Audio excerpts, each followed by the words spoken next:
반갑습니다. 윤보영 시인입니다. 윤보영 시인과 함께하는 감성시적이 교실. 이번에는 24번째 특강 윤보영 시인의 전격 공개 시로 돈 버는 비법에 대해서 여러분들하고 함께 수업을 진행을 하겠습니다. 잠깐 제가 제 요 부분만 정리하고 바로 하겠습니다. 잠깐만요. 예, 됐습니다. 우리가 시인들이 이제 돈을 번다. 물론 우리가 그 돈을 벌 수 있습니다. 그 돈을 그러면 어떻게 해서 돈을 벌까? 여러분들이 시를 쓰면서 부자 되는 방법을 좀 설명을 드리려고 해요. 누구나 다 부자가 될 수 있는 법, 시로 부자 되기. 이 부분에 대해서 우리가 오늘 1시간 동안 수업을 진행하겠습니다. 과연 시인이 돈을 벌 수 있을까? 예, 돈을 벌 수 있습니다. 그럼 그 비법을 지금부터 공개를 해드리겠습니다. 이 돈을 왜 벌까요? 우리가 왜 벌까? 물론 그 질문을 던졌을 때 부자가 되기 위해서 누구나 다 부자가 되고 싶죠. 그런데 왜 부자가 되려고 할까요? 행복을 위해서. 그럼 행복하면 부자가 맞나요? 맞습니다. 행복하면 부자입니다. 즉, 이 과정에 돈이라는 게 있습니다. 이 돈, 그러면 어떻게 벌까? 윤보영 시인은 여러분들보다 한 20년 빨리 시를 쓰기 시작해서 이 나름대로 일반 시민들과 국민들과 또 독자들과 소통하는 시인으로 잘 알려진 윤보영 시인은 이 돈을 어떻게 벌었을까? 정말 많은 돈을 벌었습니다. 이 돈을 저 혼자 버는 것이 아니라 이제 저희 독자 또 감성시를 쓰고 싶어하는 모든 분과 함께 돈 버는 법까지 함께 공유를 하려고 합니다. 우리가 그 돈의 종류를 보면은요, 우리가 이 돈의 종류를 보면은 보이는 돈이 있고 보이지 않는 돈이 있습니다. 보이는 돈은 이 현금도 있고 부동산도 있고 저축된 예금된 그런 어떤 돈이 있죠. 이 돈은 보이는 돈입니다. 그런 반면에 보이지 않는 돈이 있습니다. 명예라든지 행복이라든지 목적 달성이죠. 이건 달성 같은 거. 이루는 과정도 행복입니다. 우리가 앞에서 이 행복하면 돈을 벌면 행복하느냐, 행복하면 그 돈하고 어떻게 되느냐라는 부분을 우리가 질문을 던졌을 때 앞에서 우리가 여기도 얘기했죠. 행복하면 부자냐? 부자가 맞다고 일단 전제 조건을 달았습니다. 그러면 여기서 사람들은 자신이 뿌린 씨앗이 새싹을 돋아나는 과정을 보고도 행복을 느낍니다. 물론 보이는 쪽으로 봤을 때는 돈이 저축이 잔고가 있고 주머니에 이 돈이 들어 있고 뭐 이랬을 때 이게 이 행복이 느껴질 수 있지만 또 보이지 않는 돈 같은 경우는 이런 새싹이 돋아나는 과정을 보고도 행복을 느낄 수 있는 거죠. 저도 주말마다 윤보영 시인의 시가 있는 윤보영 시인의 집필실에 있는 이야기터 휴로 달려갑니다. 지난주에 풀을 깎아주고 난 뒤에 그 풀 깨끗하게 깎여준 그 수국밭에서 이 일주일 동안 수국이 몇 송이가 더 피었을까가 굉장히 궁금하고 이제 토요일 아침 일찍 7시 반경에 이야기터 휴에 도착하면은 밥도 먹기 전에 바로 수국밭으로 가서 수국이 몇 송이 피었을까를 살펴보는 그 과정이 저는 굉장히 행복합니다. 어떻게 보면 이 가치로 보면은 이 자체도 보이지 않는 돈이라고 할 수도 있습니다. 그럼 시인과 돈의 관계를 한번 알아볼까요? 많은 사람들이 저에게 이런 얘기를 합니다. 저는 지금까지 20권 정도의 시집을 내고 또 이번에 이 시쓰기 공식이 담긴 교재도 하나 냈습니다. 그러다 보니까 많은 사람들이 저에게 돈을 많이 벌었겠습니다 라고 합니다. 그렇습니다. 저는 보이는 돈과 보이지 않는 돈 모두 많이 벌었습니다. 그 돈, 하지만 윤보영 시인을 제외한 많은 사람들이 굉장히 대부분의 사람들이 시로 가지고 얻는 수익적인 측면을 보면은요 가난합니다. 즉 제가 시를 쓰면서 저도 자신을 둘러봤고 또 많은 동료 시인들을 봤을 때 시인은 돈을 쫓아갑니다. 하지만 돈은 시인을 피해 다니고 있어요. 돈을 벌려고 막 하는데 돈은 오히려 시인을 피해 다니니까 이 숨바꼭질을 하는데 찾아져야 되는데 얼마나 꼭꼭 숨었는지 보이지 않을 때가 많이 있습니다. 물론 예외는 있습니다. 아동문학을 하시는 분, 특히 그 동화 작가라든지 그림책 작가라든지 몇몇 분은 돈을 많이 벌기도 합니다. 그러나 저는 여기서 시인에 대한 부분을 언급하려고 합니다. 실제적으로 봤을 때 시가 돈이 된 사례가 있습니다. 인세를 받습니다. 책을 냈을 때 인세를 받게 되는데 대부분 사람들은 책을 낼 때 자비 출판합니다. 하지만 윤보영 시인은 사전에 인세를 받고 책을 출판합니다. 미리 출판 계약을 하기 전에 몇 프로의 인세를 이 성금으로 준다든지 이렇게 계약을 하고 사인을 하게 됩니다. 그래서 사람들이 저에게 인세를 받아서 좋겠다고 얘기를 합니다. 물론 그렇습니다. 인세를 받아서 좋습니다. 하지만 대부분의 작가들은 자비 출판을 합니다. 그러나 그 자비 출판이라는 게 오늘날의 일이 아니라 제가 처음 시를 배웠던 20년 전에도 마찬가지였습니다. 당시 좀 그래도 나름대로 유명한 교과서에 시가 나오는 그런 어떤 선배 시인님의 얘기를 들어보면은 시집을 출간하기 위해서 재형저축을 들었다. 3년짜리. 이 3년짜리 재형저축이 만기가 되면은 그 만기된 300만 원 가지고 시집을 발간했다. 그 시집이 3년마다 하나씩 늘어나서 지금 5건이 되었다. 이런 얘기를 들은 적이 있습니다. 물론 그분이 그때 이미 윤보영 시인처럼 많은 사람들에게 알려진 시인이었고 또 지금까지 20년을 더 지나고 와서 봤을 때 그분의 시를 많은 분들이 낭송을 하고 또 이 교과서에도 많이 나오고 하는 유명한 시인으로 자리매김해 있습니다. 하지만 돌이켜 봤을 때 그분 역시 이 수입만 가지고 넉넉한 생활을 하기는 택없이 부족하다고 보입니다.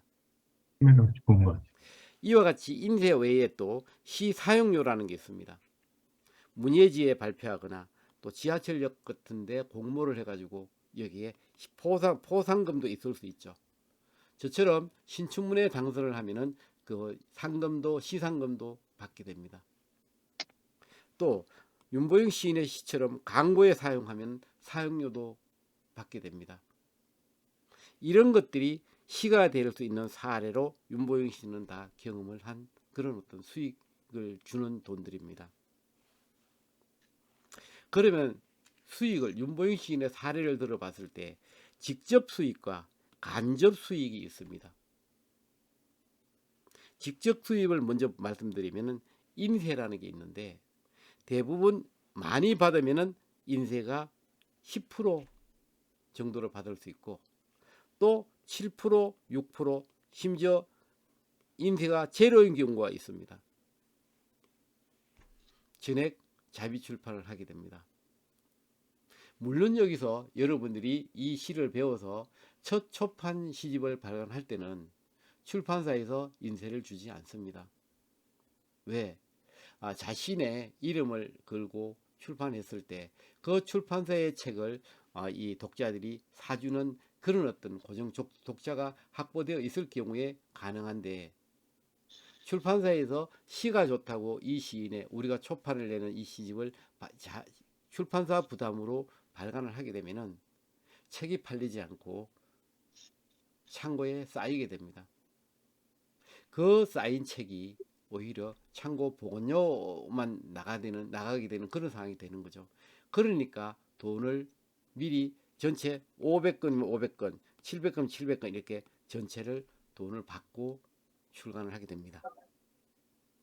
또 더군다나 그림책은 그림 작가와 시인이 7대 3 정도, 그림을 그리는 작가가 7 정도로 가져가고 나머지가 3이니까 요 10% 가지고 또 이렇게 분배합니다. 또 이 그 출판사에 따라서 초판, 재판, 뭐 3판 이렇게 나갔는데 여기 만약에 1,000권을 초판을 했다면 이 여기에 1,000 해가지고 자 3판까지 3,000권까지는 책으로 인쇄를 주겠다 이러는 경우도 있습니다. 그러나 그게 꼭히 나쁜 건 아닙니다. 왜냐하면 우리가 이 책 이걸 어차피 작가도 사야 되기 때문에 할인된 가격에 시집을 가져올 수 있잖아요. 또 요즘 전자책인데 전자책에 보통은 8대 2 정도로 여기 작가고 여기 서점을 가져가는데 대형 서점 인터넷에 알려져 있는 서점에는 오히려 반대 역할을 합니다. 2대 8 정도로 작가는 2밖에 가져오지 못하는 그런 상황이 있습니다. 이게 직접 수입으로 받는 인쇄 과정이라고 보면 됩니다. 시사용료에 대한 부분을 설명을 드리겠습니다. 가장 많은 시사용료를 받는 게 교과서에 등재되는 경우입니다. 어느 한 분이 문의정에 이제 한 편이 이렇게 등재됐는데 이분이 아마 신춘문예 당선자인 이분이 실명을 뉴스에서 이제 인터넷에서 직접 이분을 쓴 것을 제가 가져왔기 때문에 이렇게 그대로 합니다. 요거를 본인은 편당 3만 원을 드리겠다고 이렇게 했나 봅니다. 사용료를. 뿐만 아니라 그래서 본인이 이거를 이렇게 문예가들이 정당한 대우를 받기를 바란다는 내용으로 시 한 편 사용료가 3만 원이다. 물론 여기에 3만 원에는요 또 세금까지도 공제를 하는 경우입니다. 나름대로 사용료를 많이 준다는 중학교 교과서의 한 편이 도덕교과서에 등재됐는데 여기서 15% 수수료를 공개하고 난 뒤에 매년 26,980원을 주더라는 얘기를, 이거는 지금 인터넷에도 제가 검색해서 적어 놓은 겁니다. 도덕교과서와 달리 국어교과서에 수료했는데 수수료를 공개하고 난 뒤에 이거는 그래도 10만 원을 주더라. 즉 우리가 시 사용료를 받아가지고 어떻게 돈을 벌 수 있을까?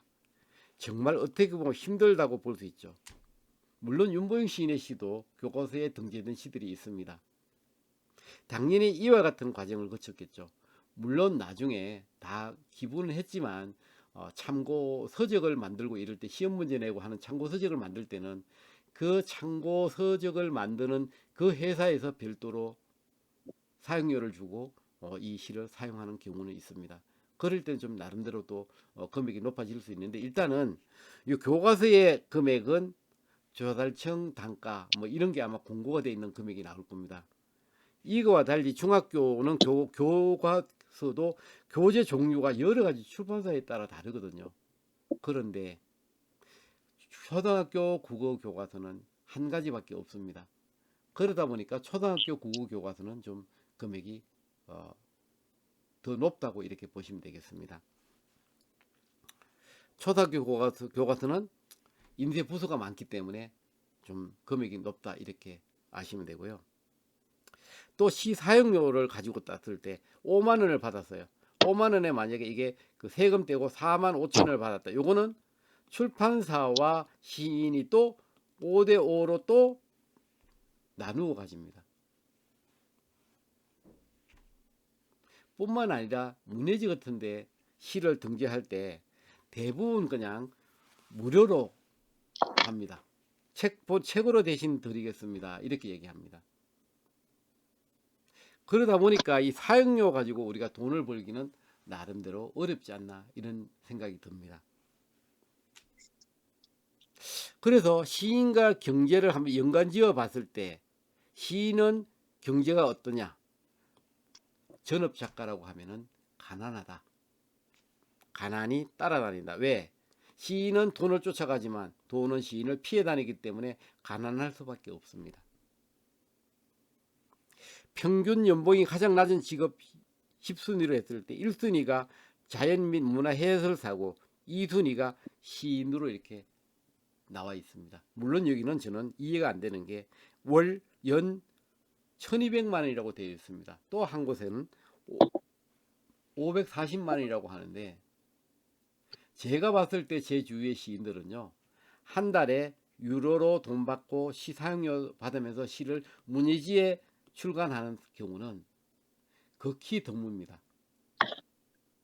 대부분 무료로 시를 사용하게끔 해준다, 이런 걸로 보는 거죠.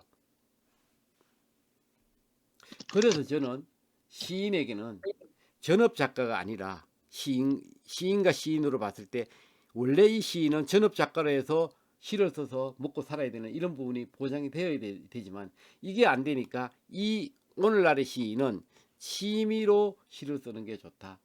그리고 또 정년퇴직하고 난 뒤에 연금이 있으면 그 연금으로 생활하면서 시를 쓰는 게 좋다. 이렇게 권하고 싶습니다.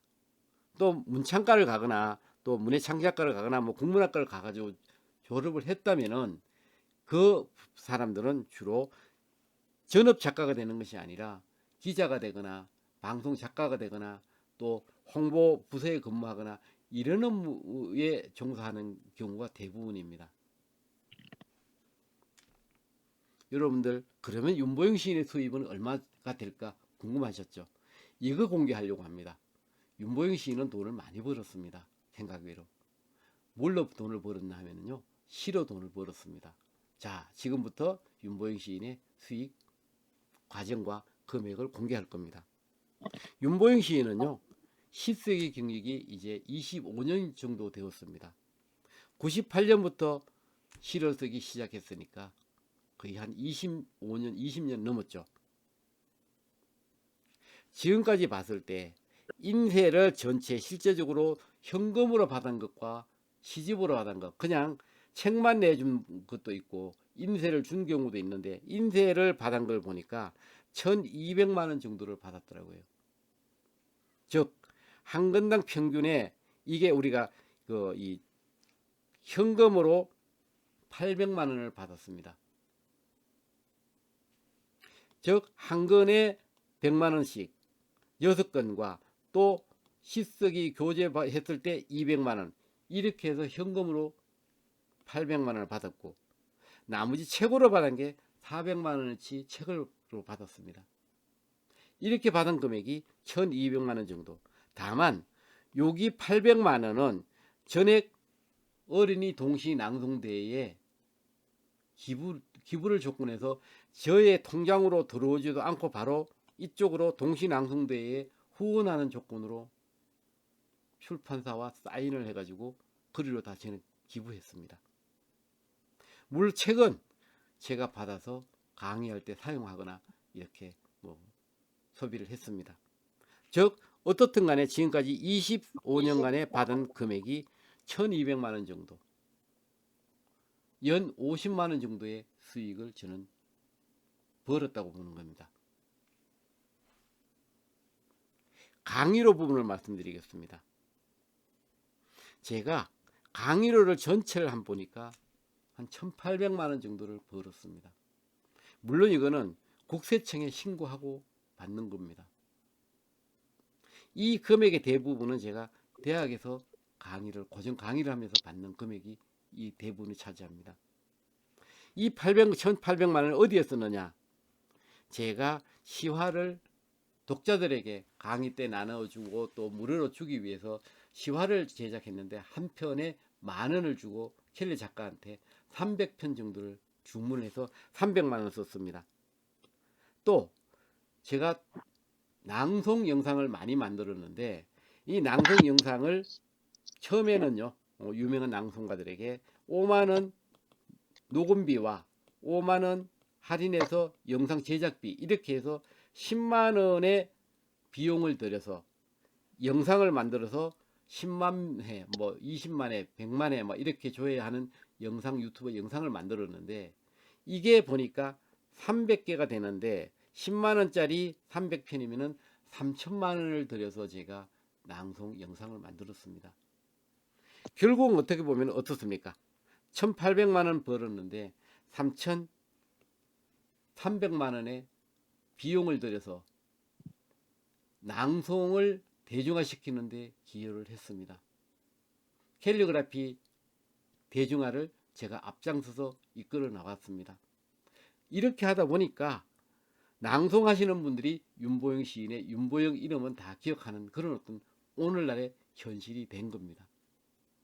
결국 기부를 하거나 지연 후에 잔액을 딱 보니까 차마 제가 윤보영 시인이 마이너스라는 얘기는 못하고 가족들에게 그냥 먹고 살아 제로입니다. 아무것도 주머니에 없습니다. 그러면 윤보영 시인이 돈을 벌었다고 얘기하는데 뭘 가지고 돈을 벌었기 때문에 무엇으로 어떤 돈을 벌었기에 저렇게 독자들에게 돈 버는 법을 공개한다고 저렇게 큰 소리를 칠까? 예, 그 비법 지금부터 또 따로 있습니다. 보세요. 간접 수입이라는 게 있습니다. 제가 지금까지 20권 시집을 발간했는데 300에서 1000만 원 정도 돈을 들여가지고 시집 한 권을 발간을 합니다. 칼라로 그림 많이 들어가고 2000부 정도 찍을 때는요 1000만 원 넘게 들어갑니다.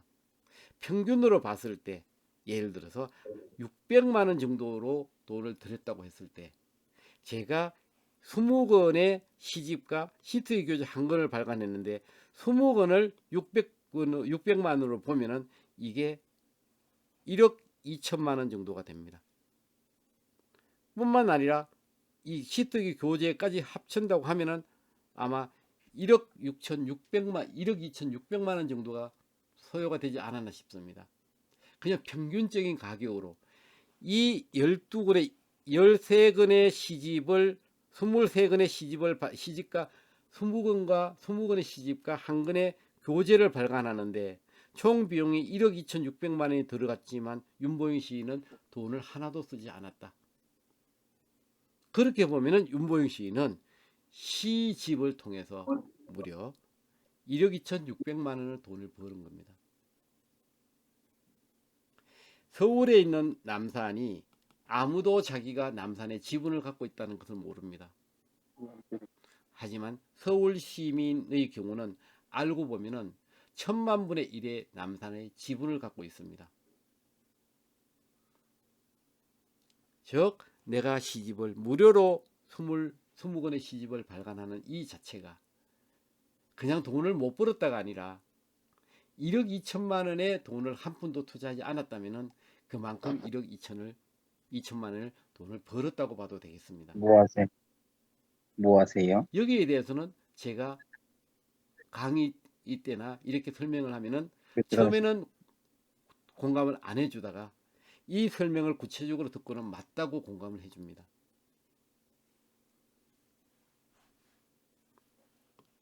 제가 이제 전세를 살았었습니다. 제가 이제 전세를 주고 이제 그 근무 때문에 부득이 옮겨와서 전세를 살 때 저의 집 주인이 윤보영 시인의 독자입니다. 아내도 윤보영 시를 좋아하는 독자고 아들과 며느님도 시를 좋아하는 제 윤보영 시인의 시를 좋아하는 독자였답니다. 2년을 살고 전세를 얼마를 올리면 되겠습니까? 라고 했을 때 우리 집에 사는 것에도 너무 영광입니다. 그러니 그냥 그 집에서 많은 사람들이 좋아하는 시를 행복한 시를 많이 쓰면서 그냥 편안하게 지내십시오 해서 무려 2번의 기회까지 4년을 즉 2년에 들어가서 6년을 돈 걱정 안 하고 전세를 살 수 있었습니다. 즉 이거는 뭐냐면은 제가 만약에 5천만 원을 올려줬다 라고 하면은 5천만 원을 또 5천만 원 이게 하여튼 평균으로 치면 한 7천만 원 정도를 4년간 은행에 예치를 했다. 안 그러면 여기 올려주기 위해서 내가 은행에서 돈을 빌렸다고 했을 때 그 이자만큼 윤보영 씨는 또 돈을 벌었습니다. 물론 드러나진 않습니다. 하지만 저는 그 돈도 어떻게 보면 이자만큼은 벌은 거라고 저는 생각을 합니다. 또 저의 어제 그저께 지난주 금요일이죠. 저 식사 대접 받았습니다. 2014년도에 윤보영 시인의 제자 중에 첫 시집을 낸 작가분이 한 분 계십니다. 그 작가분이 매년 서성의 날만 되면 윤보영 시인의 그 가족을 초대해서 식사를 대접해 주십니다. 정말 자신은 윤보영 시인이 아니면 시집을 발간하지 못했다는 그런 말씀을 하시면서 고맙다는 꼭 인사를 하시면서 식사를 대접해 주는데, 그게 무려 8년간을 따져보니까 평균 한 그릇에 15,000원짜리라고 하더라도 제 아내와 함께 갔으니까 2인으로 봤을 때 27만 원 가치의 돈을 벌었다고 봅니다. 하지만 그분은 그거보다가 물론 이제 그 사업가 이 남편도 있고 또 사업에 성공한 아들들도 있고 아주 굉장히 이 생활적인 면에서 여유가 있는 분이십니다. 그런데 어제 그저께 저에게 이런 말을 했습니다. 내가 거의 80이 다 되도록 살아온 이 오늘 시점에서 가장 큰 투자라는 것은, 내가 정말 현명한 투자를 했다는 것은 윤보영 시인에게 시를 배워서 시집을 발간한 거다. 내가 80에 가까운 이 나이에 친구들은 시간이 안 간다고 걱정이고 뭘 할까 이게 할 거 없어 걱정인데, 나는 그냥 이 볼펜만 갖다 대면 글이 나오고 6개 문예지에서 초대 작가로 시 달라고 여기저기서 다 그렇게 요청받고 내가 즐거운 비명을 지르면서 생활을 한다. 앞으로도 내가 10년 20년은 더 이렇게 살 수 있을 것 같은데 이와 같은 투자가 어디에 있겠냐. 맞습니다. 여러분들 지금부터 감성시 쓰는데 투자하십시오. 여러분들은 행복의 가치가 어디 있냐에 따라 가지고요, 그 꼭 돈이 아니라, 그분은 돈에 대한 부분은 얼마든지 여유가 있겠지만 그 돈이 아니라 행복에 대한 가치로 봤을 때 본인은 엄청 부자라고 말씀하시면서 정말 내가 살아오면서 잘한 것 중에 하나가 시 쓰는 거였다고 말씀하셨습니다. 자기 손자와 손녀가 중학교 다니고 뭐 이렇게 학교를 다니는데 우리 할머니가 시인이셨어 라는 그 말 한마디가 그렇게 자녀들이 자랑스러워 한다고 합니다. 학교에서 선생님에게도 시가 나왔을 때 이렇게 얘기하다가, 선생님 우리 할머님도 시인이세요. 지금도 활동하고 계세요. 그렇게 자랑스러워 한답니다. 물론 그분은 열심히 하시긴 했습니다. 시비도 세우고 문학 또 상도 받고 무려 시집을 3권이나 발간했습니다. 이어서. 뿐만 아니라 저는 이 시를 공직에 있을 때 예산을 따라가 가지고 예산 당국자, 기재부라고 합니다. 예산 당국자 그 분이 워낙 무조건 칼질이라고 그래요. 다 이래 깎기만 하는 사람이다 보니까, 왜냐하면 국민 세금으로 주는 이 예산이기 때문에 예산을 조금이라도 덜 주는 게 그 사람들의 목적이니까, 그것 때문에 다 근처 오지도 못하게 하는 사람에게 이 시집을 선물 한 권씩 이렇게 여러 권을 선물 줘서 마음을 움직여서 무려 70억의 예산을 확보했고, 아, 이 사람은 시인이다, 시인은 신뢰가 간다 하는 것 때문에 저와 마음을 열고 무려 70억 원의 예산을 확보했고, 그것 때문에 연말에 종무식 때 기립박수로 이렇게 칭찬을 들은 사례가 바로 시집으로 70억을 확보했던 것입니다. 이거는 실제 사례입니다.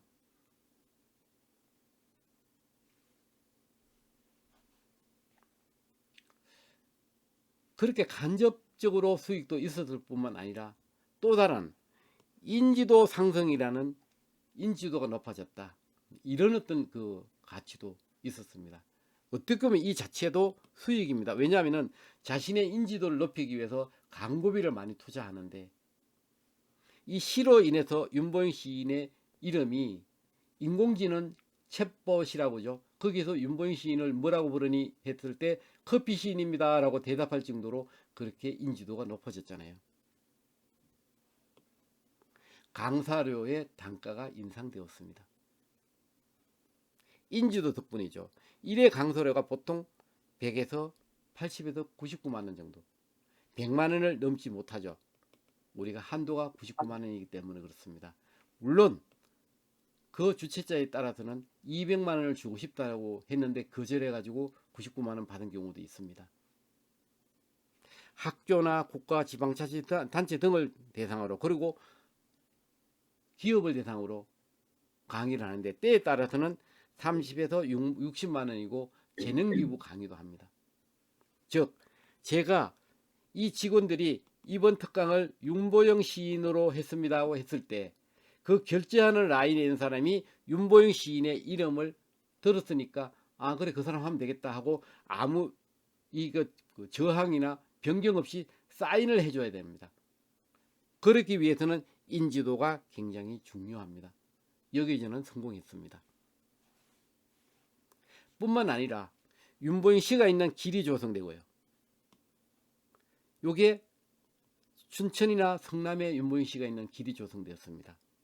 윤보영 시가 있는 둘레길, 북한산에 윤보영 시가 있는 둘레길이 만들어졌습니다. 윤보영 시가 있는 랜드가 파주에 만들어지고 윤보영 시가 있는 병영이 의정부에 만들어졌습니다. 윤보영 시가 있는 도서관이 경남의 고등학교에 만들어졌고요. 윤보영 시가 있는 장병휴양소가 양구에 만들어졌습니다.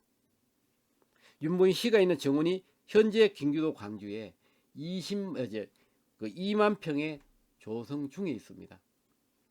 여기에 축구구장만 하게 900평에다가 구절초를 심었고 또 무려 1200포기의 수국을 심어서 700m의 수국길을 지금 조성하고 있습니다.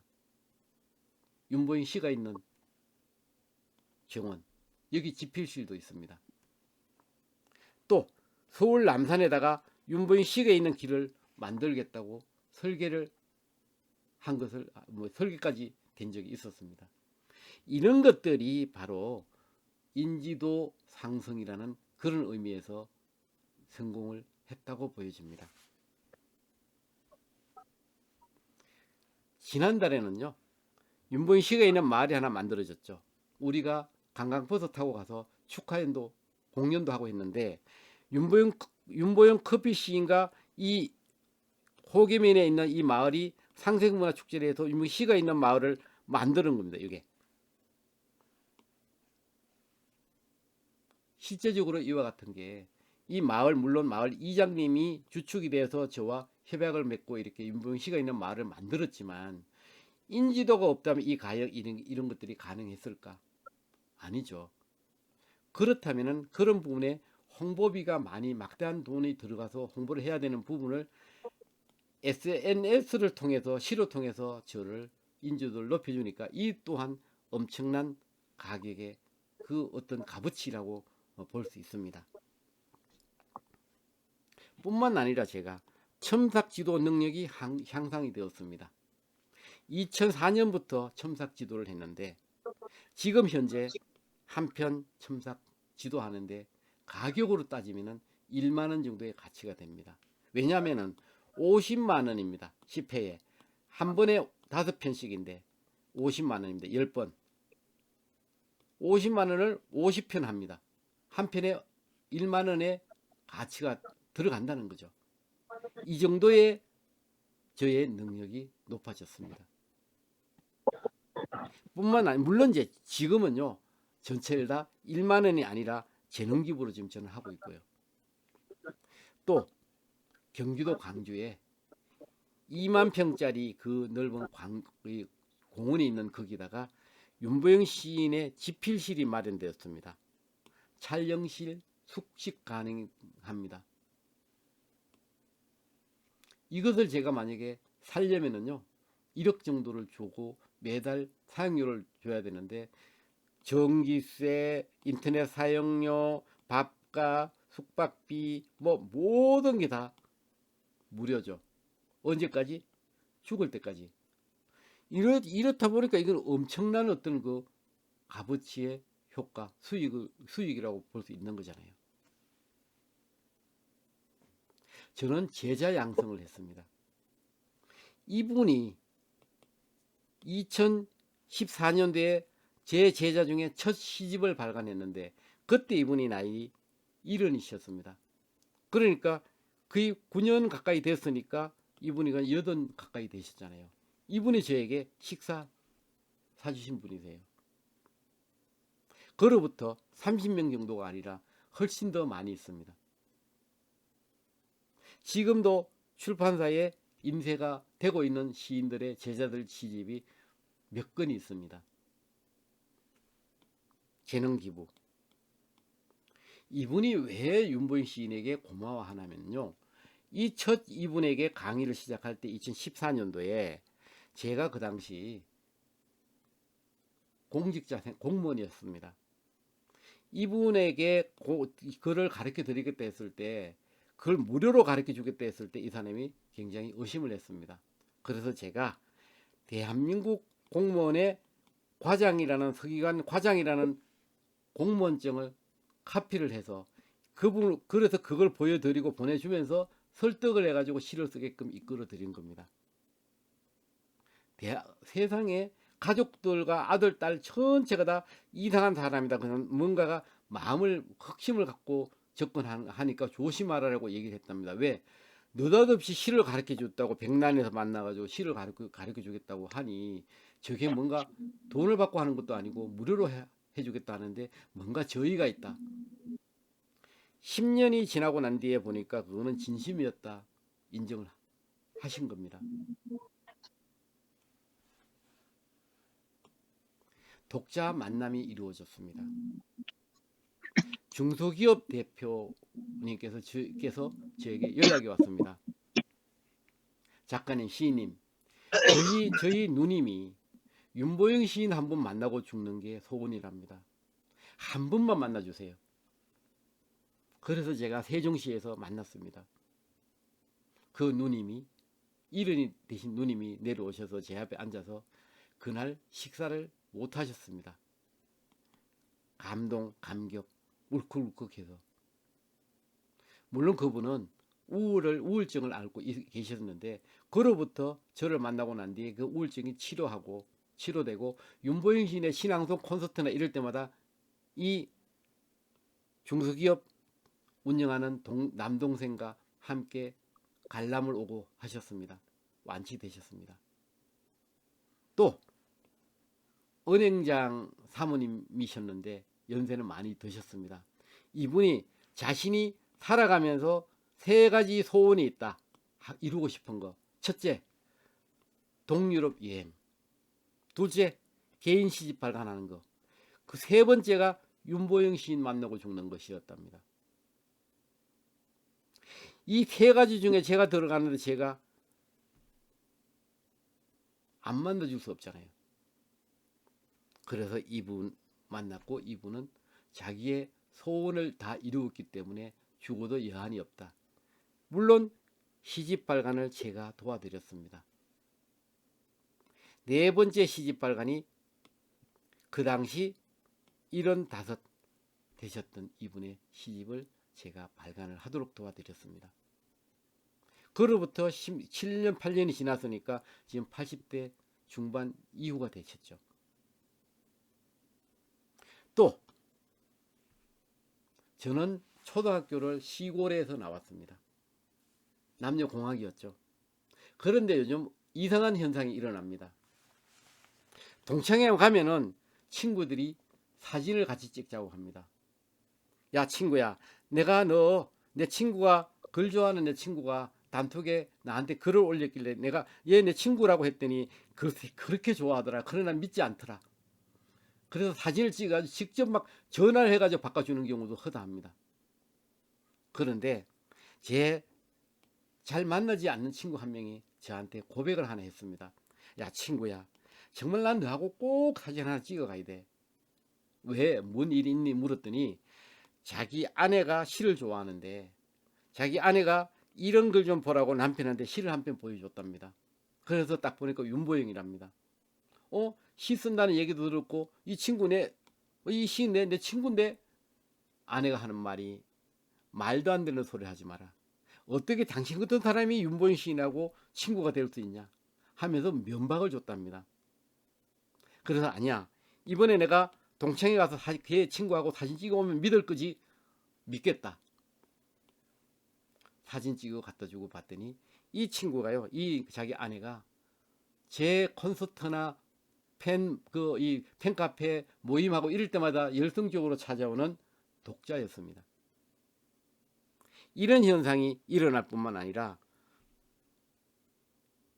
어떤 특정인이 시 낭송을 이렇게 하기에 그 윤보영 시인 내 친구인데라고 했더니 정말 좋은 친구를 뒀다. 많은 사람들에게 행복을 주는 친구를 어쩜 그렇게 친구를 다 줬냐라고 하면서 식사 대접을 받았다고 저한테 얘기를 했습니다. 이런 것들이 하나의 내가 알지 못하는 수익이지 않겠냐 이렇게 생각됩니다. 어떻게 보면은 뭐 윤보영 시인 자꾸 뭐 자랑을 한다 이렇게 생각할 수도 있을지 모르지만 이거는 지금부터 우리가 열심히 시 공부를 감성시 공부를 한다면 앞으로 3년이나 5년 뒤에 여러분들이 이 자리에 있을 거다 이런 말씀을 드리는 차원에서 말씀드립니다. 뿐만 아니라 서울시 그 외벽에 광고를 합니다. 우리은행, 서울대병원, 서울의료원, 동대문구청 이런 데다가 시를 이렇게 개첨이라죠. 붙여가지고 홍보를 대신해 줍니다. 저도 모르는 사이에 시비가 건립되고 또 칠곡 대전 이런 데 시비가 건립이 4개나 건립되어 있고 또 아까도 얘기했죠.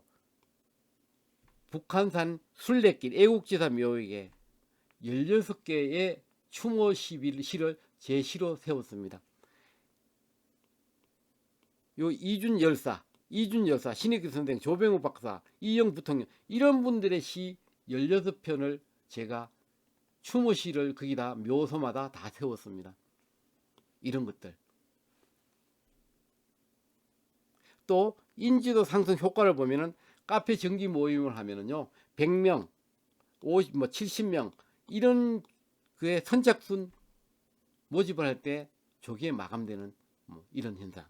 또 윤보영 신앙송 콘서트를 할 때 2만 원짜리 200명, 300명이 조기 마감되는 이런 현상도 일어납니다. 윤보영 동시 전국 어린이 낭송대회를 개최하는데 총 상금 장학금에도 700만 원입니다. 이 자체를 개최도 하고 또 윤보영 시인과 함께 전국 어린이 시 공모전을 하는데 이것도 600만 원의 장학금 가지고 운영을 합니다. 독자들이 다 후원해 주는 거죠. 또 시집 발간 전 주문을 하는데 2014년도에 커피도 가끔 사랑이 된다는 시집을 발간했는데 이게 지금 7세를 찍었습니다. 7세를 찍었는데 발간 전에 1,500건의 사전 주문을 받았습니다. 이런 것들이 보이지 않는 인지도가 높아졌는데 돈으로 따지면 굉장히 높은 가격이 되지 않느냐.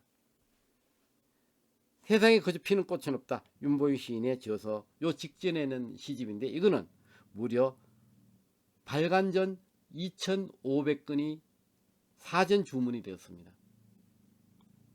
현재 3세 발간을 했죠. 이번에 나왔습니다. 윤보영 시인처럼 감성이 쓰기 공식 10가지 10 앞에 설명드렸죠. 제자 한 분이 이 시 공식을 이용해서 유튜브 강의를 듣고 3개월 만에 시집을 내고 다른 사람들도 자신처럼 시집을 냈으면 좋겠다는 생각에 이것들 전체를 풀어서 가지고 책을 그분이 편집해서 발간했습니다. 지난주에 이건 시집이 아니기 때문에 교재처럼 사용할 수 있고 물론 이 책 내에는 무려 수백 편의 시가 들어가 있습니다. 그렇다 보니까 시집하고 달라가지고 500건을 사전 주문을 받겠다 했는데 오늘 조기에 마감되고 수요일날 사인을 하러 갑니다. 이런 것들이 우리가 사실은 알고 보면 모르고 지나쳤던 수익이 아닌가 그렇게 생각됩니다.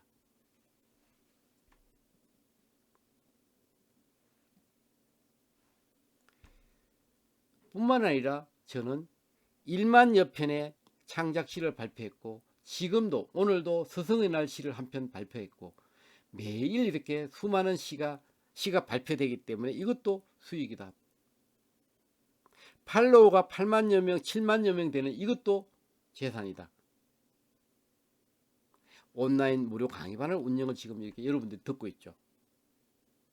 팬카페, 팬밴드 등 이게 4개가 열심히 운영진들이 활동을 하고 있습니다. 무려 20년, 25년을 운영진들이 변함없이 그대로 윤보영 시인이 더 많은 시를 써서 더 많은 사람들에게 행복을 전해달라고 하면서 재능 기부로 그렇게 활동을 하고 있습니다.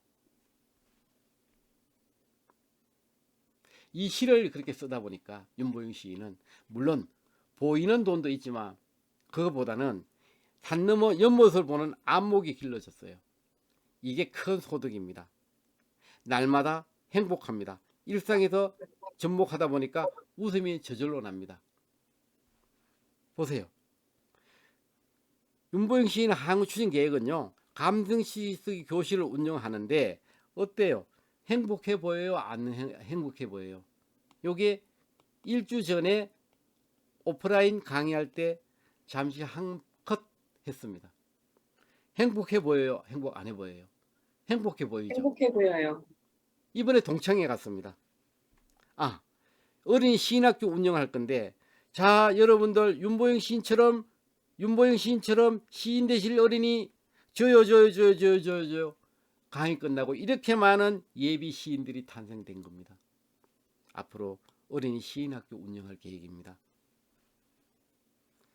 지필실에 있는 이야기 투휴에서 오픈 강의를 했습니다. 윤보영 시인학교 감성시쓰기 교실 여기서 독자들과 함께 오픈 강의 자주 할 겁니다. 6월 중순경에 지금 한번 할 생각입니다. 여러분들도 초대해가지고 같이 거기서 실제적으로 수업을 한번 현장 수업을 할 예정이고요. 오프라인 독자 만남을 자주 개최를 할 계획입니다. 수국도 1200포기 심어놨습니다. 제자들과 함께는 출판 기념회를 할 생각입니다.